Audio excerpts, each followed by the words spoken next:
guys, it's Robin, RsIslandCrafts, and welcome to my craft room. This is my Whip It Wednesday video where I show you whatever I've been working on in the craft room. Before I start these videos, my Whip It Wednesday ones, I go to, this is my bin that I store whatever projects I finished the week before. So I went to my bin and I found a lonely postcard. This is the postcard that I received this week. This one is from London. It's got all the iconic London items on it.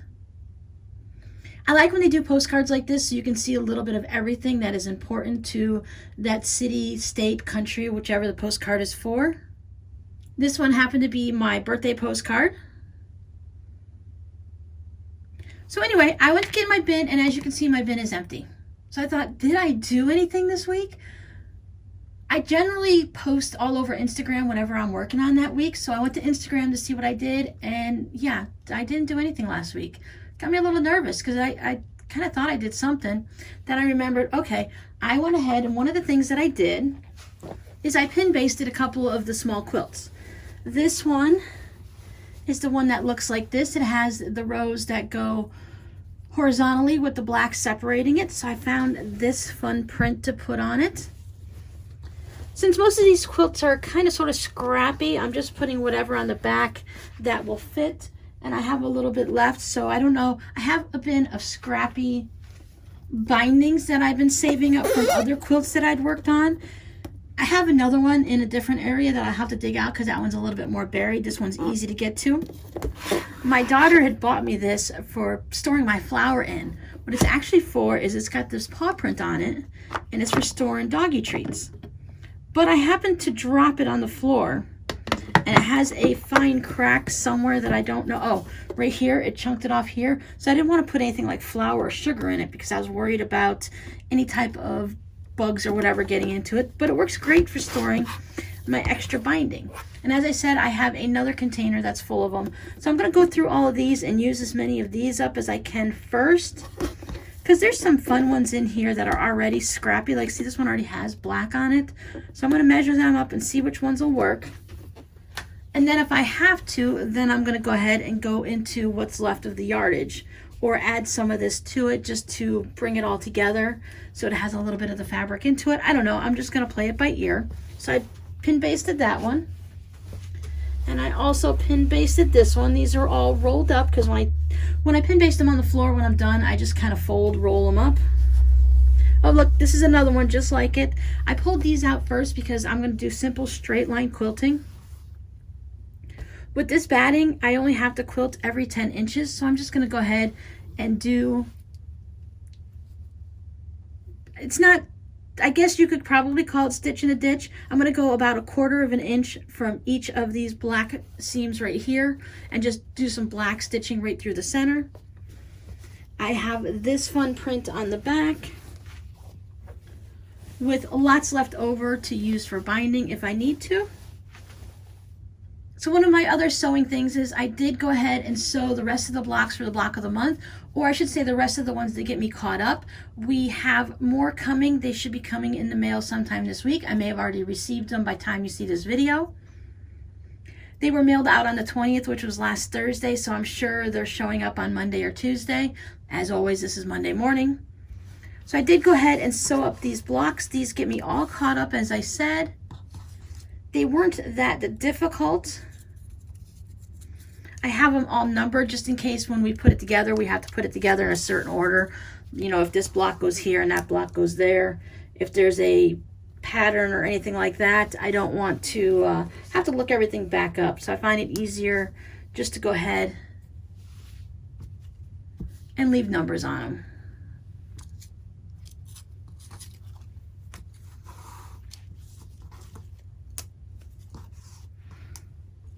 So these were all fun to work on.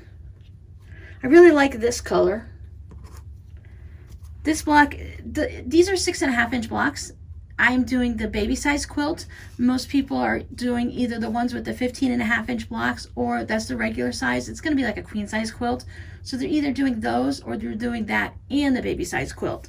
But so these finish at, I think, like 1.5 inches. So this was really fun. I don't think I would have, I like playing with color and it's fun and all, but I don't know if I would have gotten this, you know, to put the little greens inside and stuff like that. I think that would definitely be, I'm one of those people that if I were to do a quilt, I don't have the EQ systems or anything like that. So I think I'm definitely a graph paper and a colored pencil person, that if I wanted to do blocks and have them look a certain way, I would definitely have to color them in. Because looking at it right here, I don't see the design as much, but when I look through the camera, I can definitely see how it has the nice design to it. That puts me up to 16 because we're doing 4 a month. It has to be an even number. So with the 4 that are coming in, that'll be 20. And then when we do marches, we're going to be doing the sashing and the borders and such like that. And then we'll be able to go ahead and quilt it and get it all done. So that shouldn't be much longer. I will have to decide. I'm waiting to see what the sashing is going to be like for the baby quilt to decide how many more blocks and which blocks I want to do. Once I see the final 4 for this month, then I can go ahead and decide. I'm gonna guess that the sashings are probably gonna be 2.5 inches. So I might just go ahead and make some extra blocks up from the ones that I like, and then, you know, decide how big I want my lap quilt to be so I can go from there. I could just add some borders to it to have an extra wide border because we have plenty of fabric for that. And it's this really nice bold print that would look really good as a nice 6-inch border. So we'll see. Maybe some sashing with a skinny border, a narrow border, and then the big chunky border after it. That might look really nice. And that could bring me up to the size. So I'm not planning on thinking about numbers or anything like that. I'm just going to go ahead and work on the blocks, finish them up. Even though the math is simple, it's 6-inch blocks when they're finished, so I can figure it out. I may sit down and do that later on next month and go from there. We'll see. But these are all done. As I said, I have 4 more blocks left on this block of the month. They are looking really cute together. Let's see if we lay out a few just to give a little bit of an idea. I have pins stuck in them still because I just took them off the design board.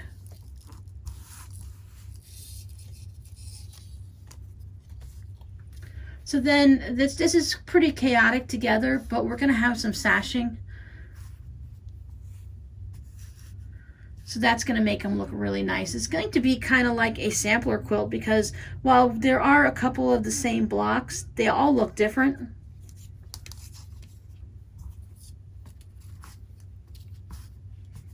Because, I mean, we have 3 pinwheels right here.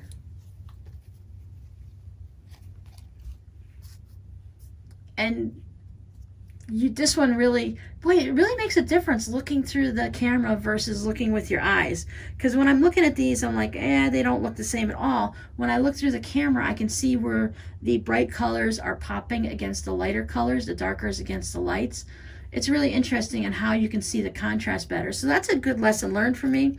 That if I'm designing a quilt and putting it up on the wall, that to go ahead and look through it through the lens of my camera. I know to take a picture and see how it looks that way, but sometimes that doesn't always work either. Simply looking through the lens of the camera might just do it for me. So yes, so these are all set, and that's what I worked on this week. I did receive a birthday gift. I received one of the pyramid pouches. Here's some fun fabric on the inside. My beautiful sparkly butterflies that I love. And then look at this. This side's all scrappy. It looks to me like maybe it's the leftovers from a string block or a couple of string blocks added together because of the way they go in the different directions and stuff. I thought that was really cute. And here is like my suggestion. Here is a leftover piece of zipper that you just folded over. The zipper tape is really strong, so it makes a great little handle there to hook it onto your belt with a little carabiner, or to put a clip on it to put it on a backpack or something like that. So I have to decide what I'm going to put in this. I'm sure it's going to be some type of a Notion pouch or something like that for a project bag. Or I could put a little bit of a hand piecing project in here. Doing some hexies or something would fit in this nicely. Now, other than that, I think what I did this week is I did a little bit of weeding out in the gardens. We're doing this warm and cold weather with these cold snaps. For us, a cold snap is usually like 1 or 2 days where you go from 80-degree weather and it drops down for, you know, down into the 40s and 50s or something like that. Just a quick little snap and we're right back into our warm weather again. 80s is still quite warm for us. During the winter, we usually run around the low 70s, 75, which is really beautiful, but we've had a lot of humidity and stuff. It's been quite crazy lately. Just like I hear all around the country that everyone's been having, even around the world, that a lot of people have been having crazy weather. It's been a strange winter for everyone. So yeah, I went and I weeded a little bit outside. I got some of them ready. I went and picked up some flower seeds and some containers. I'm going to grow some hot peppers for my son Justin because he's been having a hard time finding some of the certain peppers he wants that are dehydrated. He's been really experimenting with making hot sauces and stuff. So I picked up a couple of pepper seed packets to see if I can grow those. Sometimes I'm going to grow them in containers. That way I can have a better control of the soil. And then I also picked up some beets, but I need to go up to the Lowe's or something and pick up something to add some nitrogen to my soil. I need to bump it up a little bit because when I planted beets last spring or summer, they grew, but they were really small. And reading up on it, it says that you have to have nitrogen-rich soil.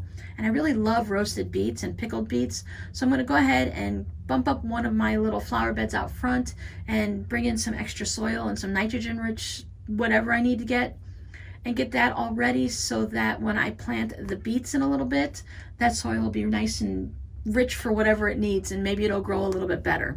I picked up my sunflower seeds because I buy these little dwarf ones that are probably 2.5, 3 feet tall versus the big 6 or 8 feet ones. So those look really great in the flower bed out front. Now that I know that these seeds I've been picking them up at the Dollar Tree. I watched a few videos where they show the germination and how well they grow, and sometimes the Dollar Tree's a dud, sometimes it's amazing, but it seems to stand up right along well with the burpee seeds and stuff like that. So why not pick them up when I think they're 4 for $1, so they're only 25 cents a packet, and you get a lot of seeds in it normally. So if it works, great, and if it doesn't, well, you didn't invest a lot of money or time into it. So I'm going to go ahead and plant some different things that way and see what I can grow. Like I said, I love my sunflowers. I'm going to do the beets and the peppers. And then I picked up some zinnias because they've been doing really great in my yard. Once again, Dollar Tree has this box for $1. It's a decent sized box, probably like one of those small cracker boxes, well, like a Cheez-Its box, probably a little bit smaller than that. But anyways, it tends to grow really well here. It has, I don't know if it has food in it also already, or it has some type of it's not like shredded up cardboard, but it has that feel to it. So I don't know, like paper or something. I don't know what they've put in it, but you can just make like, I tend to make some trenches, some various trenches, and I just sprinkle a little bit of that in so that my flowers will grow alternating like this, and it does really well. So this year, since they did so well last year, I'm going to be a little bit more particular where I put them so I don't get too much of a clump, and that I know that they grow nice and tall. Last year I planted them right by my sidewalk, and as they got too tall, they would fall over and land on the sidewalk and then grow tall enough to get to the grass too. So I end up having to be careful I don't mow over them. So I'm going to be a little bit more cautious and choosy on where I put those this year. The cats and I were greatly entertained this weekend. The new house behind me, the one that's blocking my gorgeous sunsets now, has decided to put in a pool in their very minuscule backyard.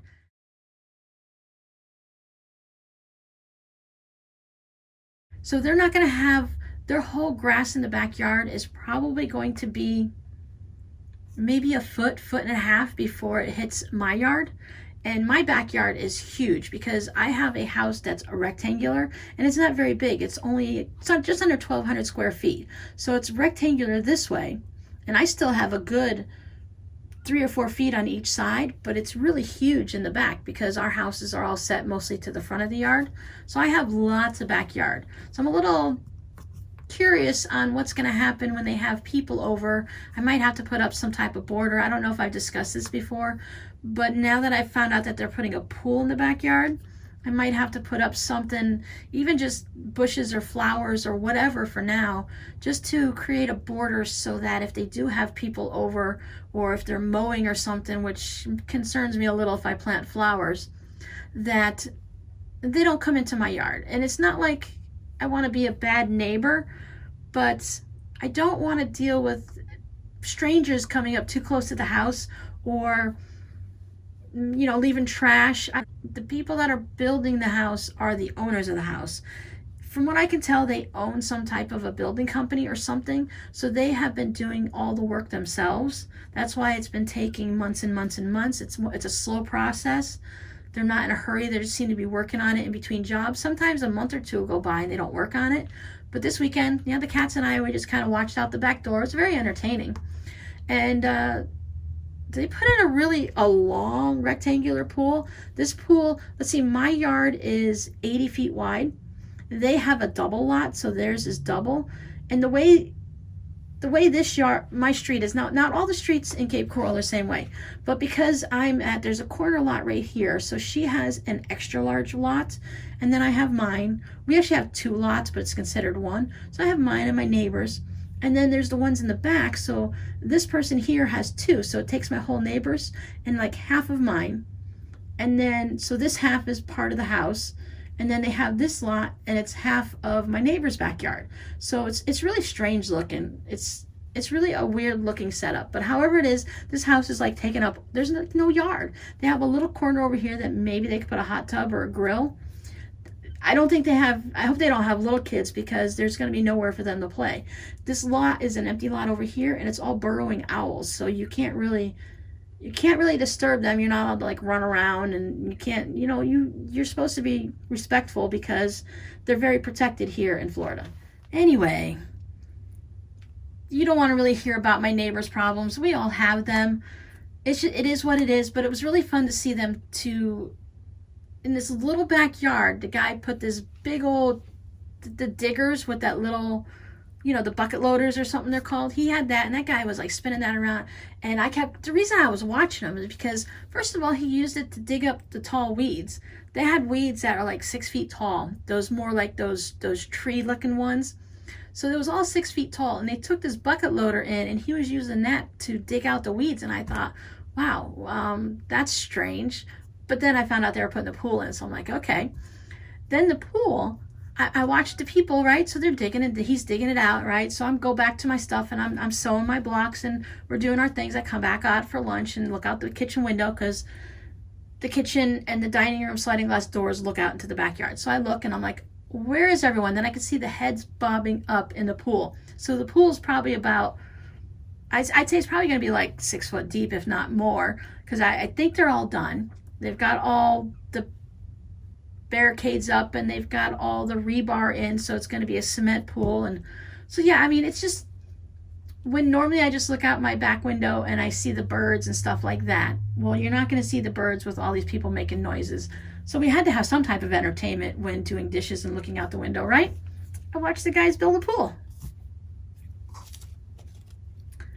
But it just, like I said, it was just really interesting to see this big digger, and he was just like taking that bucket loader thing, and he was just spinning around. I'm like, oh, he's gonna hit the house. Nope. Oh, he's gonna hit the fence. Nope. I'm like, he was really good.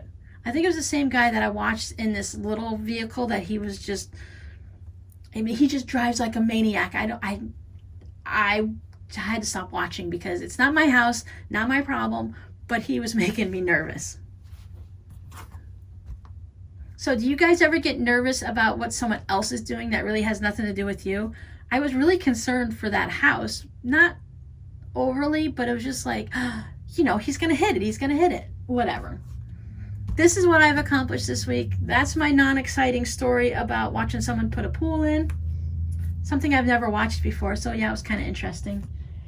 Now this week coming up, I'm hoping to start quilting on those quilts. I'm going to go ahead and do some videos on them. I don't know if it's going to be like a Friday tutorial or just some type of a bonus video. It's just going to be some straight line quilting, so it's not going to be anything exciting. Maybe I'll do a little time lapse and play with that. Now, if I do a video, just forewarning, if I do a time-lapse video and it's just me quilting and it's nothing exciting, I probably will go ahead and put some music to it. You guys know that I don't put music to my videos ever. I don't like how I'm talking at this volume and then the music comes on and it's super loud and then it goes down. I don't like to use music for like little short bits, but I think if the video is going to be only me quilting, because I can talk louder than my sewing machine, let's face it, we know I can. And I've always got something to say, even if it's a rambling story about strangers building a pool in my backyard, right? I don't think it's going to be entertaining if I chitter chatter over a loud sewing machine. But I might try doing a voiceover. I've been practicing with that just a little bit lately, so maybe I'll do that. Yeah, I think that's better than the music, because I'm really, as I said, I'm not a fan of putting music on my videos, because most of you tell me that I'm like good background noise for you, that like me rambling on and chatting now, you guys have all pretty much gone about and done your thing. You've seen what I'm making, so you know I'm just going to chat at the end, so now you can go ahead and just listen to me ramble on and do whatever work you need to do. So maybe I'll do that. I'll just do a time lapse, and I will practice with my voiceovers. And when I'm doing a practicing like that, I don't want to put it as like a tutorial, like, you know, for one of my Sew With Me Fridays, because unless I have a really good story to tell, if you guys have any questions you'd like to ask me, go ahead and put them down in this video, whether they're craft related or personal. If they're not too personal, I'm usually pretty much an open book. I will go ahead and do a Q&A answer session while I'm quilting on it, so you guys can look if you want to look and see my straight line quilting, if that's something you're interested in seeing how it's done, or if you want to just listen to me ramble on with a Q&A style. As I said, just leave your questions down in the comments. I'll write them down, and I will do a time lapse of me quilting them and then do a voiceover. Now that I don't mind putting up as a Friday. That would be a nice filler day for maybe if I'm running late during the week or I'm not feeling well, I don't have too much for videos going on and I need to pop something up. That would be a good one to throw up in March sometime. I wouldn't want you guys to put questions down and then have to wait too long. So whatever I do when I record them, they will go up sometime in the month of March. Okay, I've had enough of the rambling for now. I've got to go run out to the post office and run a couple errands, and then I'll get this video edited and put up for you guys. I hope you are having a very crafty week. Let me know down in the comments what you're working on. You guys are so inspiring to see what you're working on, and you give me a lot of ideas too. As I know, you tell me that I'm inspiring and I give you guys ideas. So I think that's a nice back and forth that we have going on. I like this one too. All right, guys, I'll talk to you guys later. Bye.